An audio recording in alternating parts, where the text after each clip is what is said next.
Well, it's the next day after my big mega canning session day, and I am checking my seals, removing the rings, and I don't know if you can tell behind me over there, I already got a batch washed, my corn salsa. I'm happy to report it does appear that I have a 100% seal rate, which is perfect.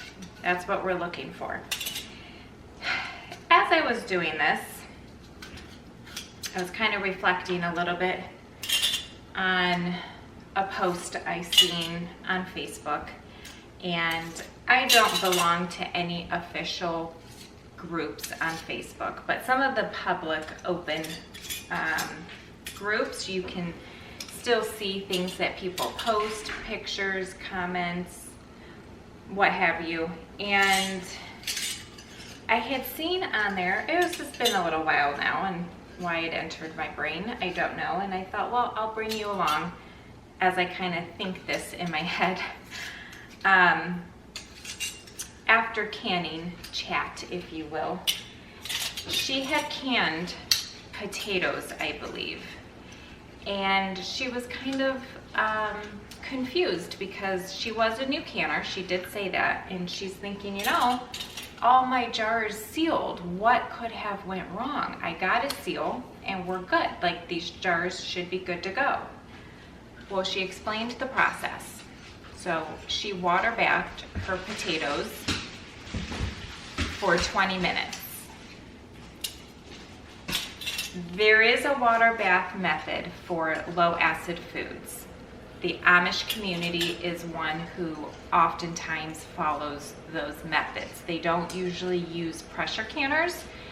From my understanding, some of the more old order, if you will, type of Amish communities. My puppy's playing in the background, so I apologize if you hear her.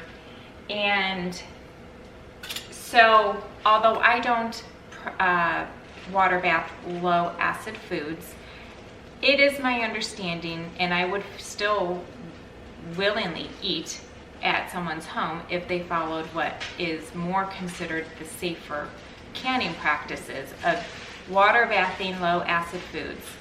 Potatoes, I believe she did those, she did them in quarts. I believe the Amish community and others who would follow a more old school way water bath for 3 hours. 20 minutes is hardly enough time to water bath anything. My pineapple water bathed for 20 minutes, and that is an acidic fruit. We all know pineapple is acidic. That water bathed for 20 minutes. So you certainly could not safely water bath potatoes for 20 minutes. And she made a comment, and you know, I'd have to go back, but basically what she was referencing is she couldn't understand if she got a sealed jar what went wrong, because after a couple days she went back to her pantry and the lids had popped off, some of them, and she was having like this white foam come out, and she couldn't understand if she had gotten a seal, what could go wrong.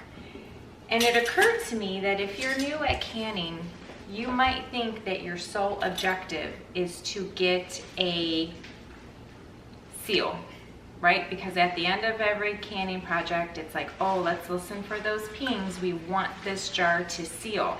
And while that is the objective, that's not the only goal. The goal is to can it properly, safely, according to the USDA guidelines. And even if you have opinions on government ran anything, that's okay. There's a lot to that, and I understand, and I agree to some of that. But there was a lot of research and time and understanding and science that went into place to understand how to safely do canning procedures, okay? So the only goal is to not get a seal. At the end of the day, temperature is something that is alone capable of sealing your jar. There's more to the process. The canning process itself, by being in a water bath canner or a pressure canner, is working to evacuate the oxygen out of your jar. That's why at the end of, or that's why while we're canning, you'll hear us say fingertip tight.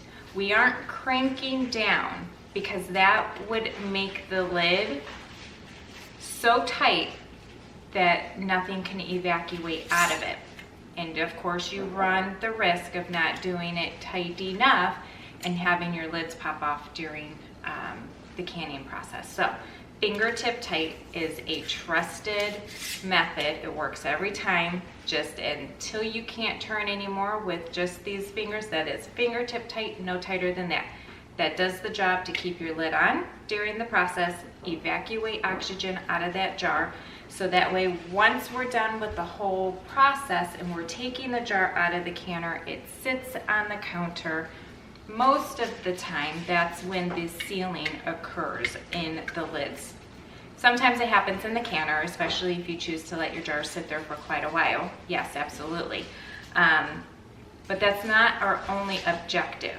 The objective is to see the process through from start to finish. And so I kind of just wanted to come on here and kind of discuss that very briefly, because there's a lot to the canning process that I don't think we all completely understand. I think there's far more to it even than what I understand. Just because you've been doing it for so many years doesn't mean you understand all the whys and hows.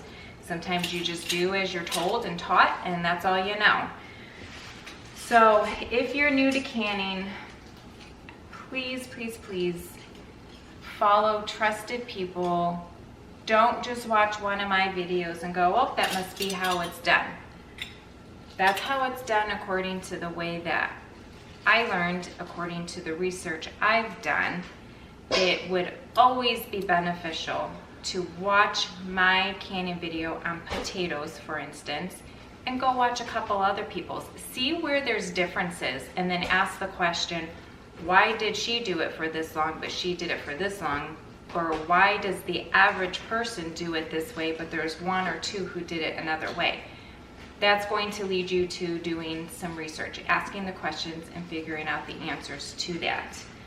At the end of the day, you could watch nobody, and you can simply pick up the USDA Food Preservation Guide that I've linked in prior videos. It's a free resource. That could be your end-all be-all, absolutely. But to go into canning thinking the only goal is to get a sealed jar could likely make you or your family sick. A friend that you might be gifting things to could make them sick. So that's just a little food for thought. I'm taking all my rings off. They were water bathed. I had 0 siphoning. These are pretty clean jars, but I'm still washing them anyhow. And then I will dry off the tops of the lids. I know this is pineapple, so I will date this. I will put that this is candied jalapeno brine. I will date it. I have my candied jalapenos here. I know what this is, so I'm just gonna put the date on. Same with my corn relish behind me. So that's seeing the process all the way through from start to finish. So I thank you for entertaining my little chat and thinking out loud as I kind of resonated and stewed on what I saw and just thought, oh, I wonder how many people, you know, are also thinking that way. And it's no fault of her own. I mean, you don't know what you don't know.